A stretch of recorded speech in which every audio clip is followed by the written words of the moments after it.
حالانکہ اللہ تعالی مسلمان کو اس کلمہ لا الہ الا اللہ کا زیادہ حقدار، اور اللہ تعالی قرآن میں اس کو کلمہ کا اہل فرما رہے ہیں. الزمہم کلمۃ التقوی وکانوا احق بها واہلها، کہ ایمان والے کلمہ لا الہ الا اللہ کے زیادہ اہل اور زیادہ حقدار ہیں. کیوں؟ اس لیے کہ اس کلمہ لا الہ الا اللہ کو قرآن میں تقوی کا کلمہ کہا ہے. قرآن میں تقوی کا کلمہ. اور یہ بات یاد رہے کہ تقوی مومن کی شان ہے. تقوی مومن کی شان ہے، اور ساری نیکیاں جتنی بھی ہیں چھوٹی یا بڑی، ان ساری نیکیوں کا مدار تقوی پر ہے. تمام نیکیوں کا مدار تقوی پر ہے. التقوی ملاک الحسنات، ساری نیکیوں کا مدار تقوی پر ہے. بغیر تقوی کے کوئی عمل قبول نہیں ہوگا. کیوں؟ اس لیے کہ اگر تقوی نہ ہوا تو یہ تو اس کے عمل میں ریا داخل ہوگا. یہ مخلوق سے گناہ چھپانے کو تقوی سمجھے گا. مخلوق سے گناہ چھپانے کو تقوی سمجھے گا. حالانکہ تقوی اللہ تعالی سے تنہائی میں ڈرنے کو کہتے ہیں. تقوی اللہ تعالی سے تنہائی میں ڈرنے کو تقوی کہتے ہیں. اللہ سے تنہائی میں ڈرنے کا نام تقوی ہے. کہ اللہ تعالی سے تنہائی میں ڈرنے کا نام تقوی ہے. ریکنسٹرکشن آف امہ، اس لیے فرمایا کہ تقوی مومن کی شان ہے. اور یہ کلمہ لا الہ الا اللہ تقوی کا کلمہ ہے. مومن اس کا زیادہ حقدار ہے. مومن اس کا زیادہ حقدار ہے. کہ مومن اس تقوی کے کلمے کا زیادہ حقدار ہے. کہ تقوی مومن کی شان ہے. اس لیے اللہ تعالی نے مسلمان کے امتیاز کے لیے اور غیروں سے مسلمانوں کو چھانٹنے کے لیے اللہ نے تقوی کو شرط قرار دیا ہے. ان تتقوا اللہ یجعل لکم فرقانا، ان تتقوا اللہ یجعل لکم فرقانا، کہ مسلمانوں کے امتیاز کے لیے اور مسلمانوں کے غیروں کے درمیان مسلمان کو چھانٹنے کے لیے اللہ نے تقوی کو شرط قرار دیا ہے. ان تتقوا اللہ یجعل لکم فرقانا، کہ اگر تمہیں تقوی ہے تو اللہ تعالیٰ تمہیں غیروں سے چھانٹ کر الگ رکھیں گے. اور اگر تمہیں تقوی نہیں ہے تو تم مسلمان غیروں کے درمیان ممتاز نہیں ہو سکتے. مسلمان کی امتیازی شان تقوی سے، مسلمان کی امتیازی شان تقوی کے ساتھ ہے. اس لیے کہ میں نے عرض کیا کہ تقوی اللہ تعالی سے تنہائی میں ڈرنے کو کہتے ہیں. تقوی اللہ تعالی سے تنہائی میں ڈرنے کو کہتے ہیں. ایک نوجوان تھا جس کی عبادت اور جس کا مسجد وقت گزارنا حضرت عمر کو بہت پسند تھا. حضرت عمر کو بہت پسند تھا. میں عرض کر رہا تھا کہ قرآن نے بیان کیا ہے کہ تقوی والے صرف وہ لوگ ہیں، تقوی والے صرف وہ لوگ ہیں جن کو گناہ کے وقت اللہ یاد آ جائیں. اور واقعی اصل ذکر بھی یہی ہے. اصل ذکر بھی یہی ہے. نماز میں اللہ یاد آ جائیں یہ کمال نہیں. نماز میں اللہ یاد آ جائیں یہ کمال نہیں. نماز میں اللہ یاد آ جائیں یہ کمال نہیں. ذکر کرتے ہوئے اللہ یاد آ جائیں یہ کمال نہیں. میری بات توجہ سے سننا. نماز میں اللہ یاد آ جائیں یہ کمال نہیں. کیونکہ میں ایک عرض کر رہا ہوں ایک بات. آپ کسی شخص سے ملاقات کریں اور اس کے آمنے سامنے روبرو بالکل اور اس کے بالکل قریب کھڑے ہو کر آپ اس سے باتیں کریں تو کیا یہ کمال ہے کہ آپ کے اندر اس وقت اس آدمی کا خیال اور دھیان ہے جس سے آپ بات کر رہے ہیں؟ کیوں؟ اس لیے کہ آپ اس کے سامنے کھڑے ہیں، قریب ہیں، وہ آپ کو دیکھ رہا ہے اور آپ اس کو دیکھ رہے ہیں، تو ایسے موقع پر اس سامنے والے آدمی کا دھیان لانا کوئی کمال ہے؟ ارے بھائی آنا تو کرو کچھ، میری بات توجہ چاہے گی بہت۔ ہاں کوئی آدمی آپ کے سامنے نہیں ہے، آپ اس سے دور ہیں، تب تو آپ اس کا دھیان لانے کی کوشش کریں گے، لیکن اگر کوئی آدمی آپ کے سامنے کھڑا ہے اور آپ اس سے بات کر رہے ہیں آمنے سامنے روبرو بغیر کسی رکاوٹ کے،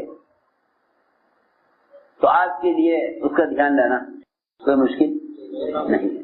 میں عرض کرنا چاہتا ہوں، ذکر کرنے والا، تلاوت کرنے والا، نماز پڑھنے والا، دعا مانگنے والا، کہیں کہ یہ تو سارے خود ذکر کے اعمال ہیں، یہ سب ذکر کے اعمال ہیں، کیونکہ نماز پڑھنے والا اللہ تعالیٰ کے اتنا زیادہ قریب ہوتا ہے کہ اس قرب کی مثال معراج سے دی گئی ہے۔ قرب کی مثال معراج سے دی گئی، اور کسی عمل میں قرب کی مثال معراج سے نہیں دی گئی، صرف نماز میں اللہ کے قرب کی مثال کسے دی گئی ہے؟ معراج۔ اور معراج وہ محمد صلی اللہ علیہ وسلم کے اللہ کی جناب میں سب سے زیادہ قرب کا موقع ہے۔ اللہ کی جناب میں سب سے زیادہ، بہت توجہ سے بات سننا، اللہ کی جناب میں سب سے زیادہ قرب کا موقع نماز ہے۔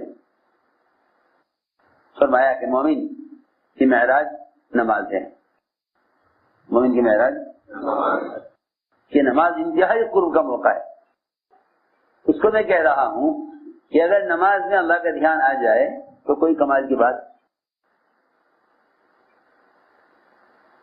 کوئی کمال کی بات نہیں، کیونکہ معراج اور معراج سے انتہائی قرب اور ملاقات کا موقع ہے۔ ذکر میں اللہ کا دھیان آ جائے کوئی کمال کی بات نہیں۔ آپ وزیر کا نام لیتے ہیں تو مزاج کے سارے اختیارات آپ کے ذہن میں آ جاتے ہیں، کون وزیر ہے اس فقیر کا نام بھی ذہن میں آ جائے گا، اس کے اختیارات کا تصور بھی ہوگا۔ اس لیے اللہ کا نام لیتے ہوئے، اللہ کا ذکر کرتے ہوئے اللہ کا دھیان آ جانا کوئی کمال کی بات نہیں ہے۔ سنو غور سے بات، اصل ذکر یہ ہے کہ گناہ کے وقت اللہ یاد آ جائیں۔ اصل ذکر کیا ہے؟ اصل ذکر یہ ہے کہ گناہ کے وقت اللہ یاد آ جائے۔ جتنے بھی اللہ کے ذکر کے اعمال ہیں، نماز ہے، تلاوت ہے، تسبیح ہے، اور اللہ تعالیٰ کا نام لے کر ذکر کرنا ہے، یہ سارے کے سارے اعمال اللہ کی یاد پیدا کرنے کے لیے، اللہ کو یاد رکھنے کے لیے ہیں۔ دو توجہ سے بات سننا، یہ سارے اعمال اللہ کو یاد رکھنے کے لیے ہیں، یاد کرنے کے جتنے بھی اعمال ہیں اللہ کو یاد رکھنے کے لیے ہیں۔ لوگ اللہ کو یاد کرتے تو ہیں، لوگ اللہ کو یاد کرتے تو ہیں مگر یاد رکھتے نہیں ہیں، اللہ کو یاد رکھتے نہیں۔ حالانکہ اللہ کو یاد رکھنا اصل ہے، اس لیے کہ یاد کرنے کے اوقات تو متعین ہے، یاد کرنے کے اوقات صبح شام کی تسبیحات میں یاد کر لو، صبح شام کی نمازوں میں یاد کر لو، جب قرآن پڑھنے بیٹھو تو تلاوت میں اللہ کو یاد کر لو۔ جتنے اللہ کو یاد کرنے کے اعمال ہیں وہ اللہ کو یاد رکھنے کی استعداد پیدا کرنے کے لیے ہیں۔ اسے مولانا صاحب فرماتے ہیں اللہ کا ذکر اللہ کی اطاعت کی استعداد پیدا کرنے کے لیے اور اللہ تعالیٰ کو یاد رکھنے کے لیے ہے۔ اگر جتنے بھی ذکر والے اعمال ہیں، نماز ہے، روزہ ہے، ذکر و تلاوت ہے، یہ سارے اعمال اس لیے ہیں تاکہ تم ان اعمال کے علاوہ اوقات میں اللہ کو یاد رکھو۔ اس لیے فرمایا فاذکرونی اذکرکم، فاذکرونی اذکرکم، فاذکرونی اذکرکم، تم تم مجھے یاد رکھو میں تمہیں یاد رکھوں گا. تم مجھے یاد کرو نہیں بلکہ یاد رکھو. سنو غور سے. اقیم الصلاۃ لذکری، اقیم الصلاۃ لذکری، میری یاد پیدا کرنے کے لیے نماز قائم کرو. معلوم ہوتا ہے کہ نماز کے علاوہ اوقات میں اللہ کو یاد رکھنے کے لیے ہے. اس کو میں سمجھانا چاہتا تھا کہ اللہ نے شرط لگا دی ہے قرآن میں کہ اگر تمہیں تقویٰ ہے تو اللہ تعالیٰ تمہاری پوری زندگی کو، تمہارے سارے اعمال کو غیروں کے اعمال سے ممتاز اور غیروں کے اعمال سے مختلف کر دیں گے. اور اگر تمہیں تقویٰ نہیں ہے تو مسلمانوں کو غیروں کے درمیان سے چھانٹنا ناممکن ہو جائے گا. چنانچہ اللہ تعالیٰ نے قرآن میں تقوی والا ان کو فرمایا ہے، تقوی والا ان کو فرمایا ہے کہ جب وہ کسی گناہ کی طرف متوجہ ہوتے ہیں تو تقوی والے صرف وہ لوگ ہیں کہ جن کو اللہ تعالیٰ فوراً یاد آ جاتے ہیں. اللہ تعالیٰ ان کو فوراً یاد آ جاتے ہیں اور اللہ کو یاد کر کے ان کی آنکھیں کھل جاتی ہیں اور ان کو اس گناہ پر وعید اور عذاب ایسا سامنے آ جاتا ہے گویا وہ عذاب کو اپنی آنکھوں سے دیکھ رہے ہیں. گویا عذاب کو اپنی آنکھوں سے دیکھ رہے ہیں. یہ ہے تقوی والے. میں نے ایک بات عرض کی ہے کہ اعمال صالحہ اور اعمال خیر اور ذکر و عبادت اور تلاوت اور نماز، ان اعمال کو کرتے ہوئے اللہ یاد آ جائیں، یہ کمال نہیں ہے، بلکہ یہ ان اعمال کی کرتے ہوئے، ان اعمال کے دوران اللہ کا دھیان نہ آنا، یہ تو بہت بڑی محرومی ہے. بہت بڑی محرومی ہے. ذکر کے وقت اللہ یاد نہ آئے، یہ تو بہت بڑی محرومی ہے. یہ کوئی کمال نہیں کہ آپ کو ذکر میں، نماز میں اللہ کا دھیان آ جائے. یہ کوئی کمال نہیں، یہ کوئی کمال نہیں، یہ کوئی کمال نہیں. اس لیے کہ نماز میں بھی اللہ کا دھیان نہ آئے، یہ آدمی کا اپنی معراج میں غافل ہونا ہے اللہ سے. یہ کوئی کمال نہیں ہے کہ نماز میں اللہ کا دھیان آ جائے. یہ کوئی کمال نہیں ہے. کمال یہ ہے کہ جس وقت آدمی گناہ کر رہا ہو اور کوئی دیکھنے والا نہ ہو، اس وقت اللہ یاد آ جائے. اور یہی اعمال کی قبولیت کی علامت بھی یہی ہے. اعمال کی قبولیت کی علامت بھی یہی ہے. نماز کا اثر نماز میں نہیں، بلکہ نماز کا اثر نماز سے باہر کی زندگی میں نظر آئے.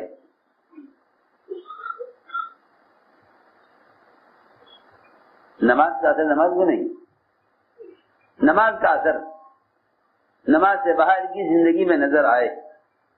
یہی مطلب ہے اس کا کہ تمہاری نماز کا کمال یہ ہے کہ تمہیں یہ نماز گناہ کے وقت گناہ سے روک دے. گناہ کے وقت گناہ سے روک دے، تمہاری نماز کو منکر سے روک دے.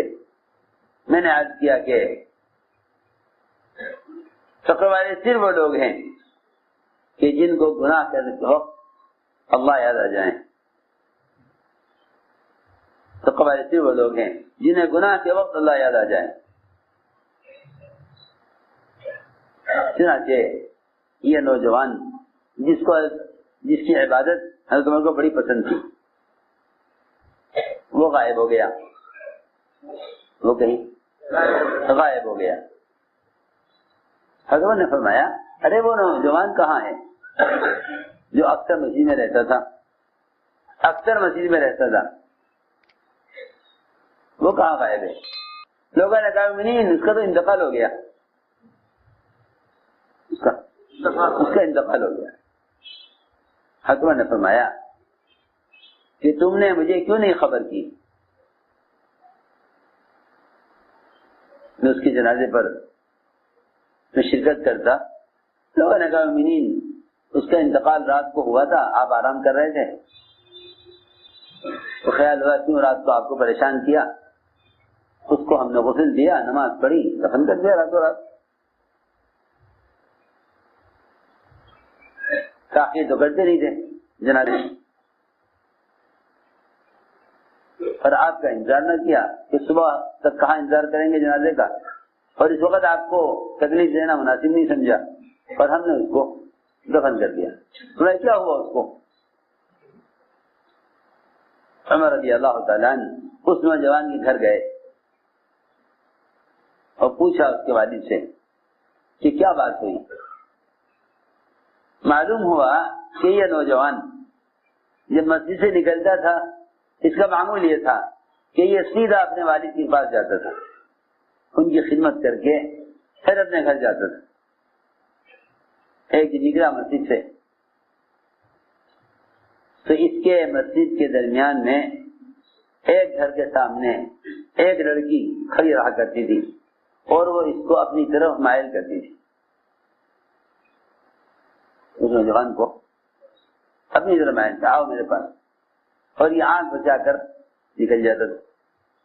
ایک مرتبہ اس لڑکی نے اس کو آمادہ کیا, اتنی کوشش کی کہ یہ نوجوان اس لڑکی کے ساتھ ہو گیا.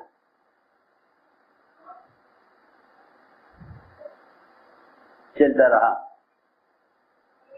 جب لڑکی گھر پہنچا, لڑکی اندر داخل ہو گئی. یہ دروازے کے قریب ہی تھا کہ اس کو اچانک خیال آیا کہ تقوی والے تو وہ لوگ ہیں, تقوی والے تو وہ لوگ ہیں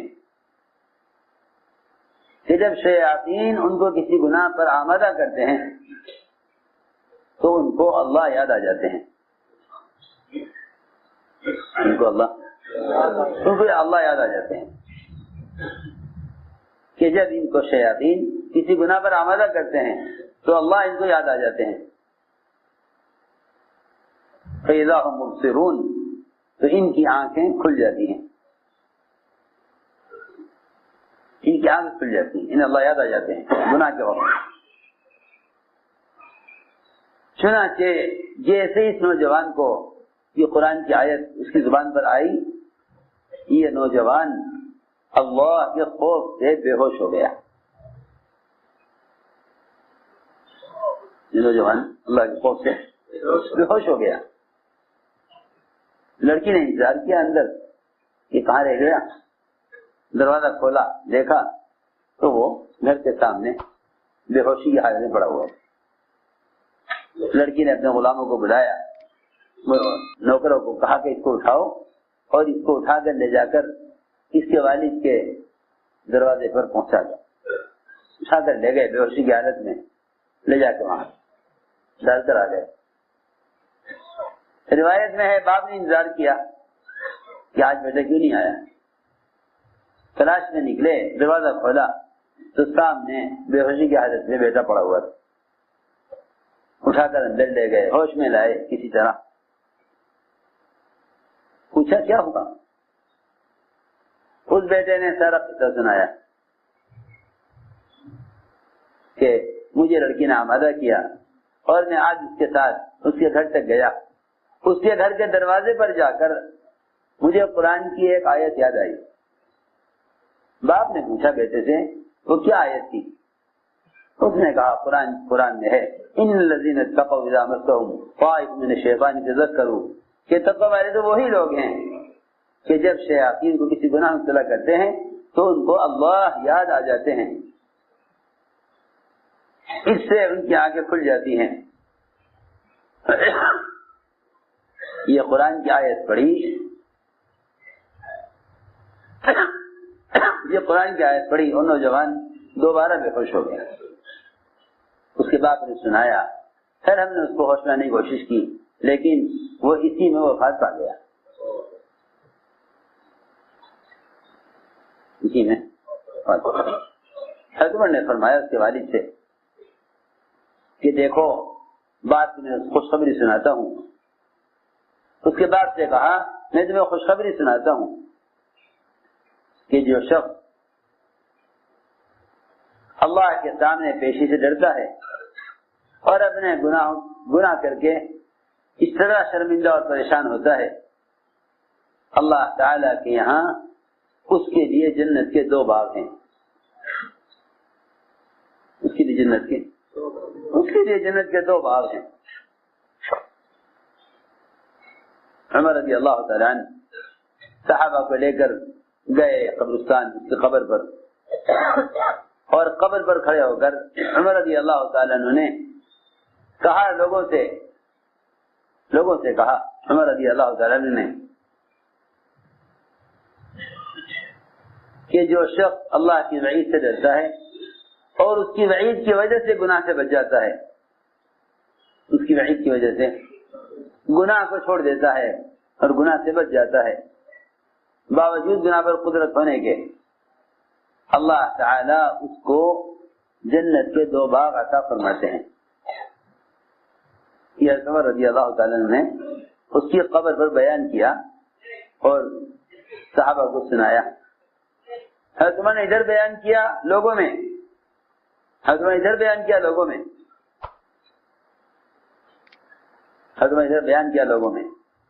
کہ جو اللہ کے سامنے حاضری سے ڈرتا ہے اللہ نے اس کے لیے جنت کے 2 باغ کا وعدہ کیا ہے. ادھر عمر نے کہا اور اگر قبر کے اندر سے آواز آئی، نوجوان نے کہا امیر المؤمنین اللہ نے مجھے وہ 2 باغ دے دیے ہیں. قبر کے اندر سے آواز آئی نوجوان کی کہ میں 2 باغ پا لیے جنت کے، جن کا وعدہ اللہ تعالیٰ نے گناہ کرنے میں ڈرنے پر اللہ نے وعدہ کیا ہے، وہ 2 باغ مجھے مل گئے. میرے دوستو عزیزو، انما یتقبل اللہ من المتقین، اللہ تعالیٰ انہی کا عمل قبول کرتے ہیں جو عمل کرنے میں اللہ سے ڈرتے ہیں. سوچو تو صحیح، کہاں صحابہ کہ نیک اعمال کر کے ڈرتے تھے اور ہم گناہ کر کے نہیں ڈرتے. وہ نیک اعمال کر کے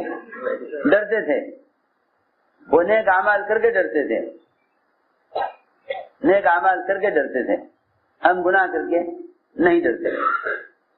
وہ نیک اعمال کر کے ڈرتے تھے اور اتنا نیک اعمال کر کے ڈرتے تھے کہ اللہ تعالیٰ ان کے اعمال کو کامل کر کے اور ان کے اعمال کو اللہ رب العزت ان کے اعمال کو عمدہ طریقے سے قبول فرماتے تھے، اس لیے کہ وہ عمل کر کے ڈرتے تھے کہ اللہ کے یہاں یہ عمل پیش کرتے ہوئے ڈر لگتا ہے کہ اللہ کی شان کے مطابق ہے یا نہیں. اس لیے فرمایا کہ کلمہ لا الہ الا اللہ یہ تقوی کا کلمہ ہے، اور تقوی اللہ تعالیٰ سے تنہائی میں ڈرنے کو کہتے ہیں. اس لیے میں نے عرض کیا کہ اس ایمان کی صفت اور اس تقوی کی صفت کی وجہ سے زندگی کے تمام شعبوں میں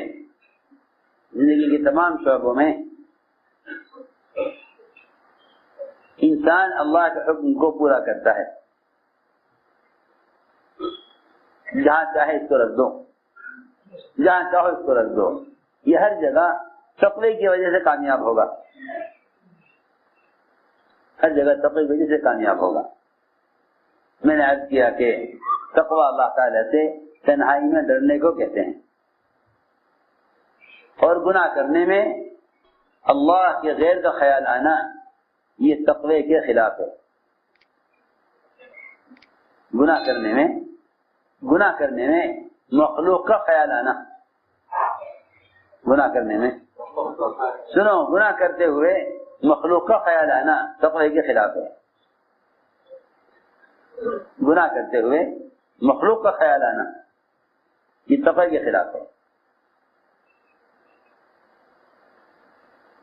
گناہ کرتے ہوئے مخلوق کا خیال آنا تقوی کے خلاف ہے.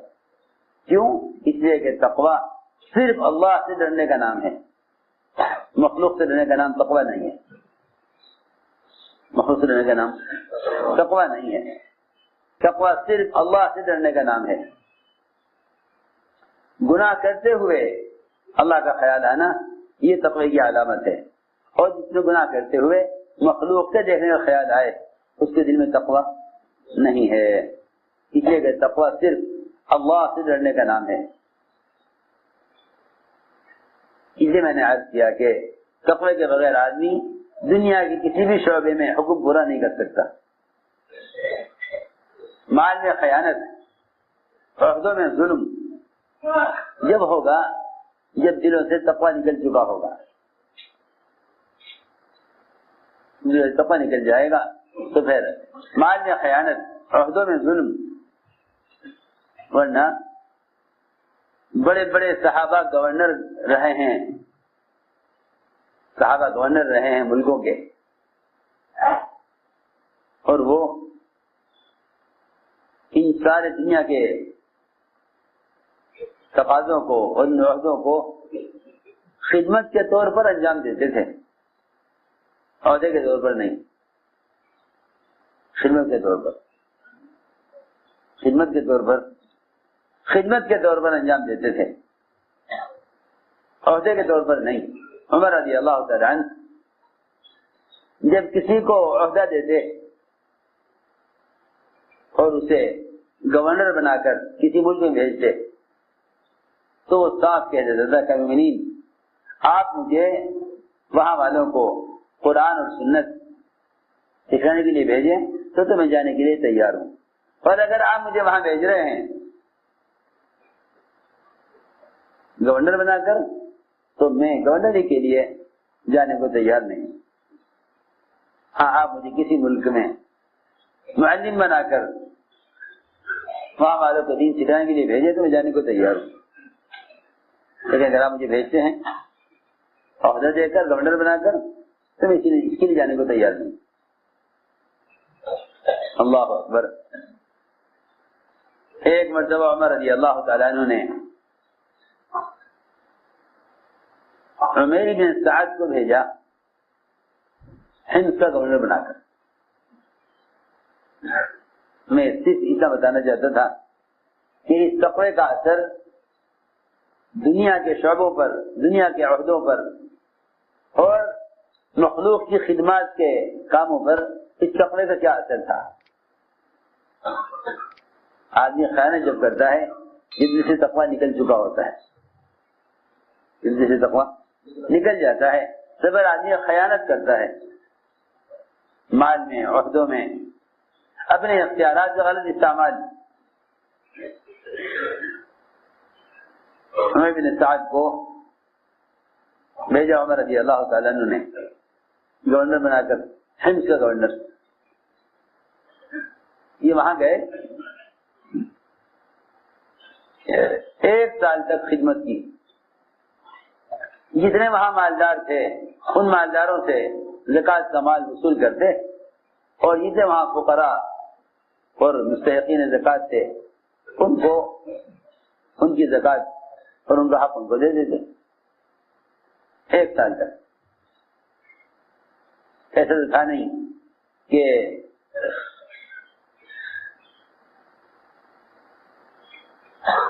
آدمی زکوٰۃ کا مال لے کر خیر کے کام تلاش کرے، بلکہ لوگ زکوٰۃ دینے کے بعد پاس کیے ہوئے مال کو خرچ کرنے کے لیے خیر کے کام تلاش کرتے تھے. مسجد کہاں بنواؤں، مدرسہ کہاں قائم کروں، اور خیر کے کام بہت ہیں، کہاں کہاں خرچ کروں. مال کو زکوٰۃ دے کر پاک کرتے تھے، اور پاک کرنے کے بعد پھر اس کو خیر کے راہوں میں خرچ کرتے تھے. یہ نہیں کہ پاک کیے ہوئے مال کو خواہش پر اور زکوٰۃ جو مال کا میل ہے اس کو کسی خیر کے کام پر خرچ کر دیں، بلکہ پاک کیے ہوئے مال کو خیر کے کاموں پر اور زکوٰۃ جو مال کا میل ہے اس کو کسی مستحق پر خرچ کرتے تھے تلاش کر کے. دور صحابہ میں زکوٰۃ دینے والا مستحق کو ایسے تلاش کرتا تھا جیسے نماز کے لیے وضو کرنے والا شخص پانی تلاش کرتا ہے. کہ مجھے پانی کی تلاش ہے تاکہ وضو کروں، نماز ادا کرنی ہے۔ ایسے ہی زکوٰۃ ادا کرنے والا مستحق کو تلاش کرتا تھا، جیسے نماز پڑھنے والا آدمی پانی کو تلاش کرے نماز کی ادائیگی کے لیے، ایسے وہ مستحقین کو تلاش کرتے تھے۔ معمول یہ تھا کہ مالداروں سے زکوٰۃ وصول کی اور لے کر فقراء میں اور غربا میں تقسیم کر دی۔ 1 سال تک حکومت نے انتظار کیا ان کا کہ اب تم زکوٰۃ کا مال جمع کر کے یہاں بھیجیں میرے پاس مدینہ منورہ میں، لیکن 1 سال تک حضرت عمر بن سعد نے کوئی خبر نہیں دی۔ 1 سال تک کوئی خبر نہیں۔ عجیب ان کے تقوی کا قصہ ہے یہ۔ عمر رضی اللہ تعالیٰ عنہ نے 1 سال انتظار کرنے کے بعد ساتھیوں سے یہ کہا کہ ایسا معلوم ہوتا ہے کہ یہ سارا مال وہاں جمع کر رہے ہیں، یہاں کی نہیں بھیجتے، اور یہ زکوٰۃ کے مال میں خیانت کر رہے ہیں۔ عمر رضی اللہ عنہ نے خط لکھا ان کو، اور خط میں یہ لکھا کہ میرا خط پڑھتے ہی مدینہ منورہ کی طرف روانہ ہو جانا۔ چنانچہ انہوں نے حضرت عمر کا خط پڑھا۔ اتنی اطاعت تھی کہ عمر رضی اللہ عنہ خط پڑھنے کے بعد ہاتھ سے رکھا نہیں کہ خط میں لکھا ہوا تھا کہ خط پڑھنے کے بعد اس خط کو ہاتھ سے رکھنے سے پہلے میری طرف روانہ ہو جانا۔ اب اتنا جلدی حکم پورا کرنا مدینے کی طرف روانہ ہونے کے لیے، ظاہر بات ہے اس کے لیے کوئی انتظار کرنا پڑتا، سواری کا انتظام اچانک کرنا، حکم آتے ہی۔ روایت میں ہے انہوں نے صرف اتنا کیا کہ خط تو نہ رکھا ہاتھ سے، لیکن دوسرے ہاتھ سے اپنا تھیلا اور لاٹھی اٹھائی اور مدینہ منورہ کے لیے حمص سے روانہ ہو گئے۔ ریکنسٹرکشن آف امہ دہلی مرکز 2000 کلومیٹر یہ روانہ ہو گئے، پیدل چل کر مدینہ پہنچے، جا کے عمر کے سامنے حاضر ہوئے۔ عمر نے دیکھ کر پہچان لیا۔ عمر نے فرمایا کہ اے عمر، یہ تم نے کیا حالت کی ہوئی ہے؟ بال بکھرے ہوئے ہیں، غبار آلود ہو، کیا حشر کیا ہوا ہے اپنا؟ عمر نے کہا کہ امیر المومنین، آپ میرا حشر کیا دیکھ رہے ہیں؟ میرا بدن کا خون مسلمانوں کے مال سے پاک ہے، پھر کیا کمی ہے؟ میرا بدن مسلمانوں کے مال سے پاک ہے، میرا خون پاک ہے ان کے مال سے، اور میرا بدن تندرست ہے، صحیح ہے، کیا بات ہے؟ فرمایا عمر نے کہ تم پیدل چل کر آئے ہند سے؟ کہنے لگے مومنین، انہوں نے مجھے سواری دی نہیں اور میں نے ان سے سواری کا سوال کیا، کیونکہ سوال کرنا حرام ہے، سوال کرنا حرام ہے، ان سے میں نے سوال نہیں کیا اور انہوں نے مجھے سواری نہیں دی، میں پیدل چل کر آیا ہوں ہند سے مدینہ منورہ، اس لیے آپ کو بال بڑے ہوئے اور غبار اور مٹی نظر آ رہی ہے، کیونکہ اتنا لمبا سفر پیدل کیا ہے، سارا ریگستان وہاں سے یہاں تک۔ حضرت عمر نے فرمایا بہت ہی برے مسلمان ہیں اس کے، 1 سال تم سے خدمت لی انہوں نے اور تمہیں چلتے ہوئے سواری بھی نہیں دی، بہت ہی برے مسلمان ہیں ہند کے رہنے والے کہ تمہیں 1 سال تم سے خدمت لی اور تمہیں چلتے ہوئے سواری نہیں دی، بہت برے مسلمان ہیں۔ عمر بن سعد نے کہا اے عمر، اللہ سے ڈر، غیبت نہ کر، اللہ نے غیبت سے منع کیا ہے، تم غیبت کر رہے ہند والوں کی؟ عمر، اللہ سے ڈر، غیبت نہ کر، کیونکہ ہند والے وہ نماز پڑھتے ہیں، کیونکہ اس زمانے میں مسلمان نماز پڑھنے والے کو اور غیر مسلم بے نمازی کو کہا جاتا تھا، غیر مسلم کی پہچان ہے کہ وہ نماز نہیں پڑھتا، اور مسلمان کی علامت یہ کہ وہ نمازی ہے۔ بہت سے قصوں میں ملے گا کہ وہ نماز پڑھتے ہیں، وہ نماز پڑھتے ہیں یعنی مسلمان ہیں۔ مسلم کو مصلی کہا جاتا تھا، مسلم کو مصلی کہا جاتا تھا۔ اس زمانے میں غیر مصلی کو مسلم کہتے ہیں۔ اس زمانے میں نماز نہیں پڑھتا وہ مسلمان، اس زمانے میں صرف نماز پڑھنے والے کو مسلمان کہا جاتا تھا، اس لیے کہ تصور نہیں تھا کہ مسلمان نماز چھوڑ دے۔ یہ تو نظر آتا تھا کہ غیر مسلم نماز پڑھ لے، لیکن یہ کہیں نہیں تھا کہ مسلمان نماز چھوڑ دے۔ عمر بن سعد نے فوراً ٹوک دیا عمر کو، اللہ سے ڈرو عمر، اللہ سے ڈرو، مسلمانوں کی غیبت مت کرو۔ آپ نے کہا بہت برے مسلمان ہیں، اور مسلمانوں کی غیبت نہ کرو، اللہ سے ڈرو۔ عمر نے فرمایا کہ اے عمیر، یہ بتاؤ وہ مال کہاں ہے جو تم نے ایک سال میں وہاں جمع کیا ہے؟ عمیر نے کہا کہ عمر، بات یہ ہے کہ آپ کو میری بات سے تکلیف تو ہوگی، لیکن حقیقت یہ ہے کہ اس مال میں نہ میرا کوئی حصہ تھا نہ آپ کو کوئی حصہ تھا۔ میں نے سارا مال وصول کیا مالداروں سے اور فقراء کو دیا، نہ میرا کوئی حصہ تھا اس میں نہ آپ کا۔ اس لیے سوال ہی آپ کا سمجھ نہیں آ رہا میرے کہ آپ مال کے بارے میں کیوں پوچھ رہے ہیں۔ حضرت عمر نے کہا کہ میرا تو خیال یہ ہے شاید یہ عمیر گھر میں مال چھپا کر گھر میرے پاس آیا ہے۔ ایسی نگرانی ہوتی تھی۔ فرمایا کہ عمیر، ہم تمہیں دوبارہ اسی عہدے پر بھیجنا چاہتے ہیں، تم نے بڑا اچھا کام کیا۔ حضرت عمر نے کہا اے مومنین، آپ کی بات یاد رکھیں کہ آپ کے زمانے میں اور آپ کے بعد کوئی اور خلیفہ آ جائے، اس کے زمانے میں میں کبھی بھی گورنر کا کام نہیں کروں گا، اس لیے کہ اس عہدے نے میری زبان کو ایسا گندا کر دیا، اس عہدے نے میری زبان کو ایسا گندا کر دیا کہ اس عہدے کی وجہ سے ہی میں نے ایک یہودی کو گالی دے دی تھی۔ حالانکہ ایک یہودی کو میں نے گالی دی تھی۔ گالی بھی کیا دی تھی؟ ایک یہودی کے لیے کہہ دیا تھا اللہ تجھے رسوا کرے، حالانکہ اللہ کی طرف سے رسوائی اور لعنت کا ان سے بڑھ کر کون حقدار ہوگا؟ میں نے ایک یہودی کو کہہ دیا تھا افلاک اللہ تجھے رسوا کرے،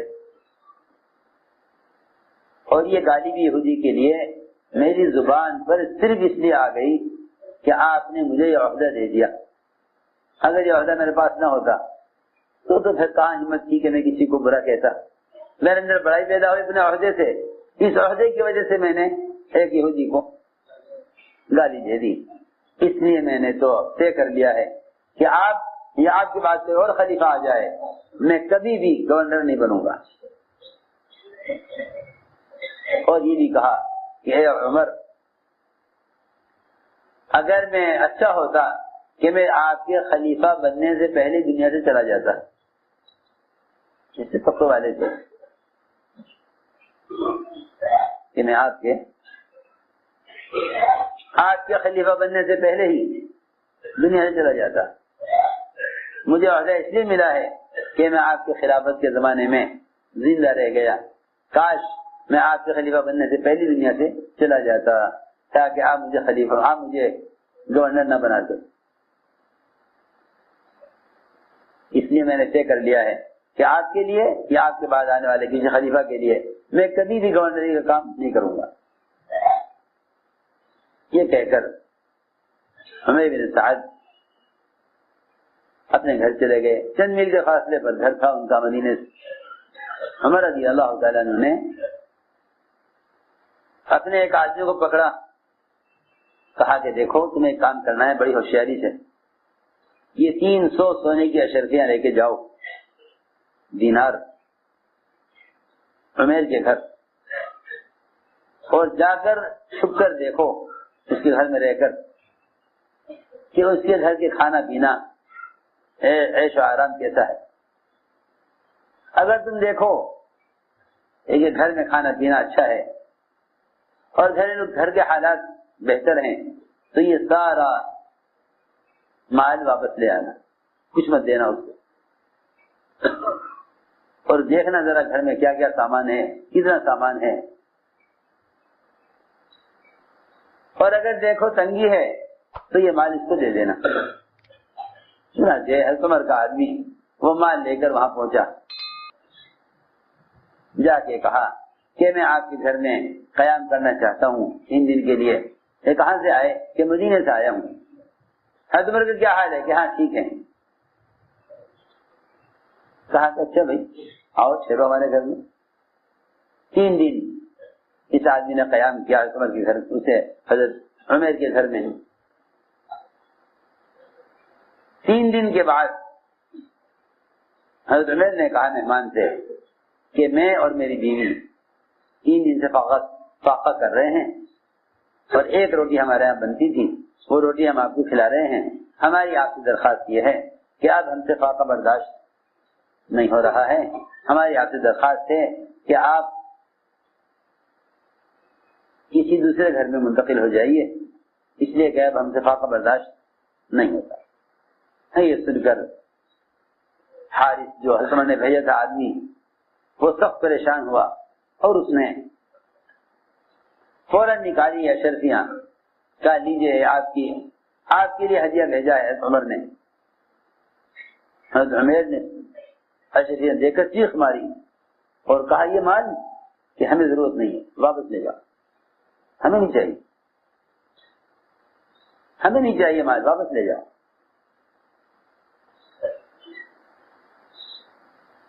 بیوی نے کہا کہ دیکھو ہمیں تو ضرورت ہے نہیں, لیکن وہ انصار اور مہاجرین جن کے باپ جنگوں میں شہید ہو گئے, ان کی اولادیں یتیم ہیں اور ان کے لیے کوئی انتظام نہیں ہے.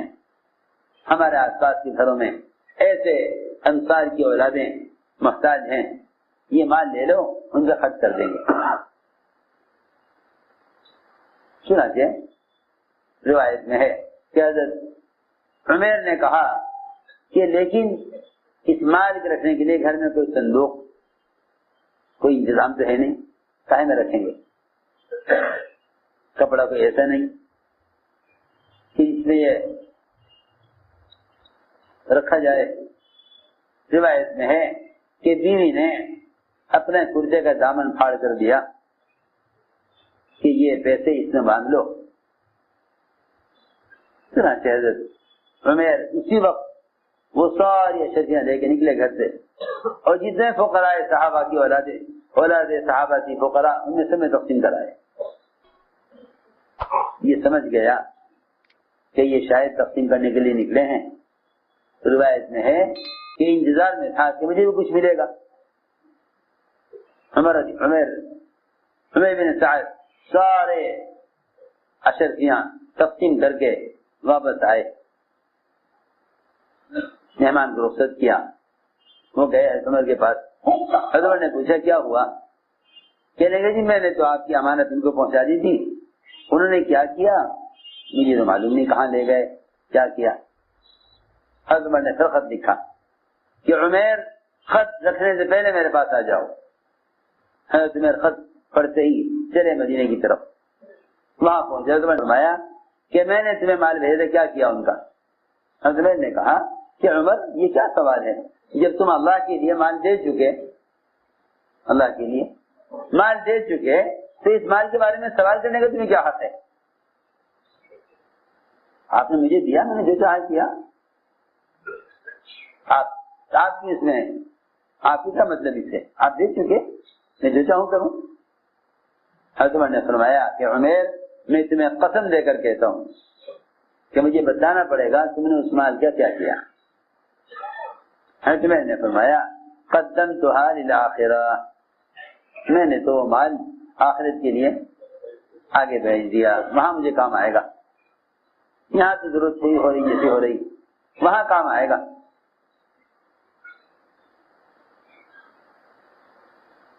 حضرت عمر کو بڑا خیال ہوا کہ دیکھو تو صحیح، ہم سمجھتے تھے کہ اس نے مال چھپایا ہوا ہوگا گھر میں، حالانکہ فاقے سے 3 دن گزارے، مہمان کے 1 روٹی بنا کر کھلاتے رہے، مال دیا تو اس مال کو بھی تقسیم کرائے۔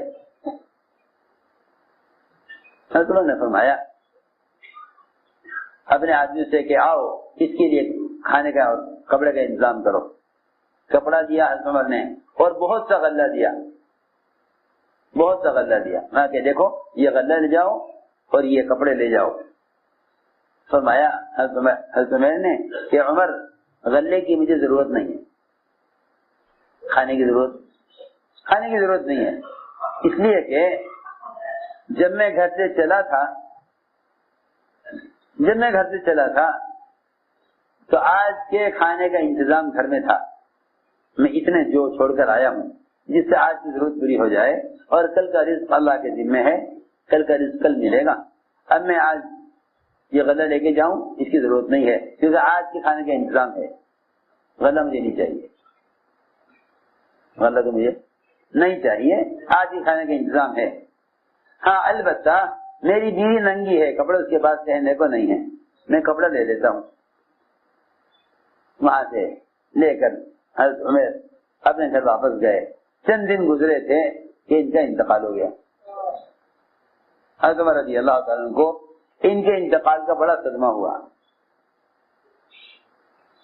سارا واقعہ میں ساتھ کے تقوی پر عرض کر رہا۔ ان کا انتقال ہو گیا، جنازہ لایا گیا مدینہ منورہ میں، بقیع میں جنازہ رکھا ہوا تھا، سارے صحابہ جمع تھے۔ حضرت عمر نے فرمایا تمام صحابہ سے کہ آج تم لوگ تمنائیں کرو، تمہاری کیا تمنا ہے؟ بعض کھڑے ہوئے اور کہا نہیں، ہماری تمنا تو یہ ہے کہ ہمارے پاس گھر بھر کر مال ہو، وہ سارا مال ہم راہ خدا میں خرچ کر دیں۔ ایک نے کہا کہ میرے پاس اتنے غلام ہوں، میں ان سارے غلاموں کو اللہ کی رضا کے لیے آزاد کر دوں۔ بعض نے کہا کہ ہمارے پاس ایسی جسمانی قوت ہو کہ سارے آنے والے حاجیوں کو زمزم کے کنویں سے پانی کھینچ کر سب کو پلائیں۔ یہ مختلف تمنائیں کی لوگوں نے۔ حضرت نے فرمایا کہ تم سب تمنائیں کر چکے ہو؟ سب نے کہا آمین، ہم تمنا کر چکے۔ حضرت نے فرمایا میری دلی تمنا یہ ہے کہ میرے پاس عمیر جیسے متقی اور امانت دار لوگ ہوں کہ جن کے ذریعے میں مسلمانوں کے کاموں میں ان سے مدد لوں، میں ان کو مسلمانوں کے کاموں میں مدد لوں۔ مجھے ایسے تقوی والے لوگ چاہیے مسلمانوں کے کاموں کے لیے اور عہدے اور منصب اور مسلمانوں کی خدمت کے لیے مجھے ایسے امانت دار لوگ چاہیے، یہ میری تمنا ہے۔ تو میں نے عرض کیا کہ آدمی دنیا کے کسی بھی شعبے میں تقوی کے بغیر نہیں چل سکتا،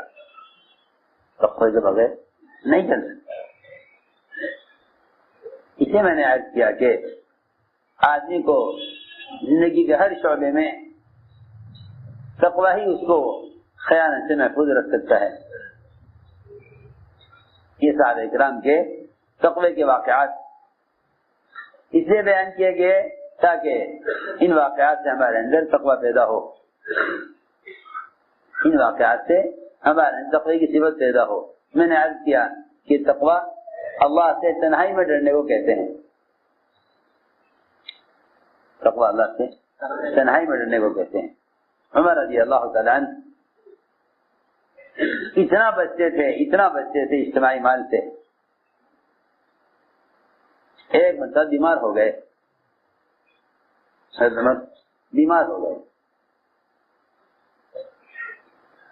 طبیب نے کہا کہ آپ شہد استعمال کریں، شہد تھا نہیں، شہد ملا نہیں، اور بیت المال میں شہد رکھا ہوا تھا، مسلمانوں کا بیت المال میں شہد رکھا ہوا تھا۔ حضرت عمر نے سارے مسلمانوں کو جمع کیا، مسلمانوں کو جمع کیا مسجد میں اور خود بیٹھے ممبر پر اور لوگوں سے کہا کہ اے لوگوں میں بیمار ہوں اور طبیب نے میرے لیے شہد استعمال کرنا تجویز کیا ہے اور شہد بیت المال میں موجود ہے، اگر تم سب کی اجازت ہو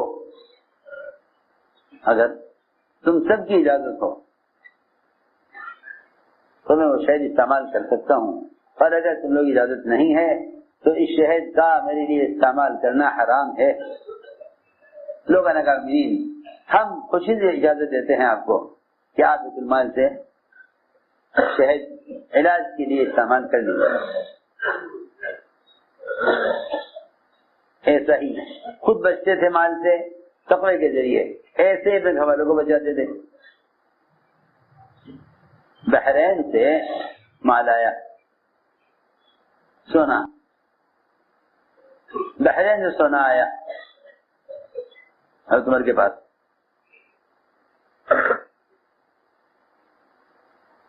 بحرین سے سونا آیا حضرت عمر کے پاس۔ اتنے میں حضرت حفصہ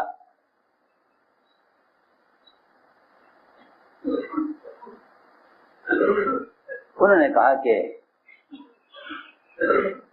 اس میں سے کچھ مال ہمیں ملے گا؟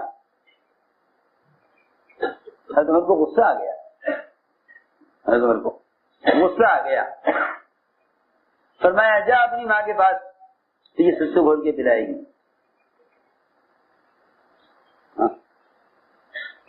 جا اپنی ماں کے پاس، تو یہ ستو گھول کے پلائے گی، جا اپنی ماں کے پاس۔ اتنی زیادہ احتیاط کی اجتماعی مال سے، اللہ اکبر، اتنی احتیاط حضرت عمر کا تقویٰ، اتنی زیادہ احتیاط کی اجتماعی مال سے کہ اگر شبہ بھی ہو جاتا کہ ہمارا نام استعمال ہوا ہوگا تو عمر رضی اللہ عنہ جو مال حضرت عمر کے نام سے آ جاتا اس کو بھی حضرت عمر بیت المال میں جمع کرا دیا کرتے تھے۔ سنو تو صحیح، ایک ملک سے ایک قاصد آیا حضرت عمر کے پاس، ایک ملک سے ایک قاصد آیا حضرت عمر کے پاس۔ جب واپس جانے لگا تو عمر رضی اللہ تعالیٰ عنہ کی بیوی کو خیال ہوا کہ یہ بادشاہ کی طرف سے قاصد آیا ہے، اب واپس جائے گا تو چلو میں امین کی بیوی ہوں، میں مسلمانوں کے بادشاہ کی بیوی ہوں، مجھے چاہیے کہ اس ملک کی ملکہ کو اور وہاں کے بادشاہ کی بیوی کو کوئی ہدیہ دے دوں۔ پیسے تھے نہیں پاس، پیسے تھے نہیں، تو انہوں نے حضرت عمر سے چھپ کر کسی سے قرض لیا۔ ارے سنو، عجیب قصہ ہے، کسی سے قرض لیا، کہیں سے 1 دینار یا درہم قرض لے کر 1 دینار قرض لیا اور اس کا عطر منگوایا اور اس عطر کو شیشے میں بھر کے اس ملک کی ملکہ کے لیے ہدیہ بھیجا حضرت عمر کی بیوی کی طرف سے۔ چنانچہ اس کے بعد ہدیہ پہنچا کہ بھئی کہاں سے آیا، کہ وہ مدینہ منورہ سے حضرت عمر کی بیوی نے آپ کے لیے ہدیہ بھیجا۔ انہوں نے ملکہ نے، اور تو بہت معمولی عطر تھا، وہ ظاہر بات ہے کہ ایک ملکہ کے لیے یہ عطر تو کوئی زیادہ قیمتی نہیں تھا، لیکن حضرت عمر کی بیوی نے بھیجا تو اس نے ہدیہ قبول کیا اور عطر نکال کے شیشیوں میں سے ان شیشیوں کے اندر بڑے قیمتی جواہر اور بڑے قیمتی موتی، بڑے قیمتی موتی اور جواہرات اس کے اندر بھرے شیشیوں میں، اور وہ حضرت عمر کی بیوی کے لیے ہدیہ بھیجا۔ کیا آپ نے ہمیں ہدیہ دیا؟ ہم نے آپ کو ہدیہ دیں، آپ نے ہمیں ہدیہ بھیجا ہے، ہم بھی آپ کو ہدیہ دیں۔ اور ظاہر بات ہے کہ بھائی آپ کسی کو ہدیہ دیں گے وہ بھی آپ کو بدیے میں ہدیہ دے گا. اس کا حکم بھی ہے کہ کوئی تمہیں ہدیہ دے, تمہیں چاہیے کہ تم بھی کوئی ہدیہ دو, اس جیسا دو یا اس سے بہتر دو. حالانکہ مال کی تمام قسموں میں زکوٰۃ, صدقات, خیرات, یہاں تک کہ تجارت سے بھی جو مال کمایا جائے اس سے بھی زیادہ پاکیزہ ہدیہ کا مال ہے. اس سے بھی زیادہ پاکیزہ, سنو, ہدیہ کا مال اس سے بھی زیادہ پاکیزہ ہے. سب سے پاکیزہ مال ہدیہ کا مال ہے. کیوں؟ اس لیے کہ زکوٰۃ مال کا میل ہے, وہ مستحق کا حق ہے.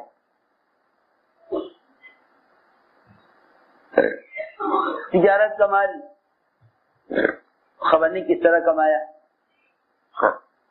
خبر نہیں کیسے کمایا, کہاں خیانت کی, لیکن ہدیہ کا مال سب سے زیادہ پاکیزہ ہوتا ہے. ہدیہ کا مال پاکیزہ ہوتا ہے, اور ہدیہ کا مال اس لیے افضل ہوتا ہے کہ وہ ایک مسلمان کے دل کو خوش کرنے کے لیے دیا جاتا ہے. استرضاء المسلم مقصود ہے ہدیہ سے, اور مسلمان سے محبت قائم کرنا اور محبت پیدا کرنا ہدیہ کا مقصود ہے. ہدیہ کا مقصد ہے مسلمان سے محبت پیدا کرنا, کہ ہدیہ دو تاکہ محبتیں پیدا ہوں. ان سارے فضائل کے باوجود جب وہاں سے جواب میں ہدیے میں جواہرات اور موتی اور ڈائمنڈ وہاں سے آئے, سنو تو صحیح, حضرت عمر کی بیوی وہ بسترے پر کپڑا بچھا کر اور اس کے اوپر سارے موتی اور وہ جواہرات انڈیل کر شیشیوں سے دیکھ رہی تھی, وہ چمک رہے تھے قیمتی موتی, لاکھوں درہم کے دینار کے کتنے کے ہوں گے. ابھی وہ انہیں الٹ پلٹ رہی تھی اور دیکھ رہی تھی, حضرت عمر داخل ہو گئے گھر میں. پوچھا کیا کر رہی ہے, کیا ہے؟ کہنے لگی کہ ہاں میں نے وہاں کی ملکہ کو ادھر بھیجا تھا, اس نے جواب میں مجھے ہدیے میں یہ بھیجا ہے. خوش ہو رہی تھی دیکھ کر. حضرت نے فرمایا کتنے کا آیا تھا ادھر؟ کہ ادھر اتنے کا آیا تھا. عمر رضی اللہ تعالیٰ نے بیوی سے, حالانکہ وہ ان کے لیے ہدیہ آیا تھا, لیکن حضرت عمر نے سارے جواہرات لیے اور بازار میں بکوائے, اس کی قیمت لگی اور وہ جتنی قیمت بنتی تھی وہ ساری قیمت لے کر بیت المال میں جمع کرا دی. اپنے پاس سے جتنے پیسے کا عطر آیا تھا اتنے پیسے بیوی کو دیے کہ تم نے قرض لیا تھا وہ قرض ادا کر. تم نے جو قرض لیا تھا نا عطر خریدنے کے لیے, وہ قرضہ ادا کر دو, اور یہ مال جتنا بھی ہے, کیونکہ حضور اکرم صلی اللہ علیہ وسلم اپنے گورنروں سے اور مال سے اور زکات چکانے والوں سے کہا کرتے تھے کہ تم اپنی ماں کے گھر بیٹھ کر دیکھو تمہیں ہدیہ کون دیتا ہے. تمہیں تو ہدیہ اس لیے ملا ہے کہ تمہیں ہم نے بھیجا ہے, تمہیں ہم نے بھیجا ہے اس لیے ہدیہ ملا ہے, تمہیں ہم نے بھیجا ہے اس لیے ہدیہ ملا ہے. اپنی ماں کے گھر بیٹھ یہ کام چھوڑ کر, اپنی میاں کے گھر بیٹھ یہ کام چھوڑ کر پھر دیکھیں کہ یہ ہدیہ کون دیتا ہے. حضرت نے یہ فرمایا کہ ہدیہ تمہیں اس لیے ملا ہے کہ تم ہماری بیوی ہو اور ہم سارے مسلمانوں کے امیر ہیں, اس لیے اس میں تمہارا کوئی حق نہیں ہے. ہماری بیوی ہو, عام عورت کوئی ہوتی تو اس کے لیے ملکہ کی طرف سے اتنا بڑا ہدیہ نہ آتا. تم ہماری بیوی ہو اس لیے ہماری وجہ سے تمہارے لیے اتنا بڑا ہدیہ آیا ہے. لہذا اگر آخرت میں جنت چاہتی ہو تو پھر چاہیے کہ ہمارے اس عہدے کو اور ہمارے اس منصب کی وجہ سے جو مال آیا ہے اس مال کو زیادہ خرچ نہ کرو. سارا مال بیت المال میں جمع کرا دیا مسلمانوں کے, اور اپنے پاس سے 1 دینار دیا اپنی بیوی کو اور کہا تم نے قرضہ لیا تھا خریدنے کے لیے اس کو دے دو. یہ ہے عمر کا کہ توقع کے واقعات ہیں.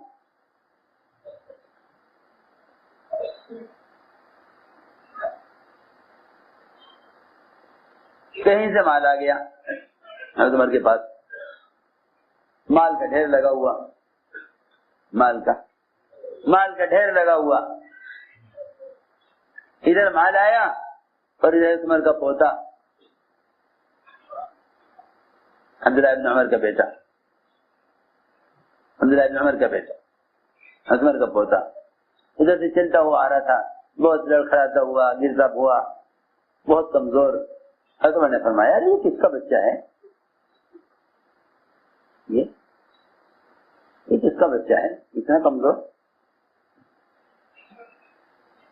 حضرت عمر کا پوتا تھا, فرمایا کس کا بچہ ہے اتنا کمزور, ایسا حال ہو رہا ہے اس کا. لوگوں نے کہا, عبداللہ بن عمر نے کہا یہ آدمی کا تو پوتا ہے میرا بیٹا, آدمی کا تو پوتا ہے, یہ میرا بیٹا ہے.